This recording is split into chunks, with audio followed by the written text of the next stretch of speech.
நடந்து முடிந்த சட்டமன்ற தேர்தலில் இந்த விழுப்புரம் வடகிழக்கு மாவட்டத்தில் திண்டிவனம் சட்டமன்ற தொகுதிக்காக என்னோடு தோளோடு தோளாக களப்பணியாற்றிய விழுப்புரம் வடகிழக்கு மாவட்ட ஒன்றிய நகர பேரூர் கழக கிளைக்கழக மற்றும் பூத்து நிர்வாகிகள் மற்றும் கிளைக்கழக நிர்வாகிகள் மற்றும் மகளிர் அணி வழக்கறிஞர்கள் மற்றும் அனைத்து அணி நிர்வாகிகள் மனமார்ந்த நன்றியை தெரிவிச்சுக்கிறேன்.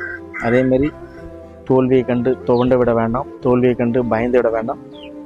இன்னும் மெருகேற்றி, இன்னும் களப்பணியாற்றி, இன்னும் திண்டிவனம் சட்டமன்ற தொகுதியை மிகவும் சிறப்போடு நம்ம எதிர்கொண்டு அடுத்த இலக்கை நோக்கி அன்போடு பயணிப்போம். எல்லோரும் ஒற்றுமையாக சிறப்பாக களப்பணியாற்றி தமிழக முதல்வர் தளபதி அவர்களுக்கு மேலும் மேலும் கழக பணியாற்றி மேலும் தொகுதியில் உள்ள மக்களுக்கு நம்பிக்கை வரக்கூடிய அளவுக்கு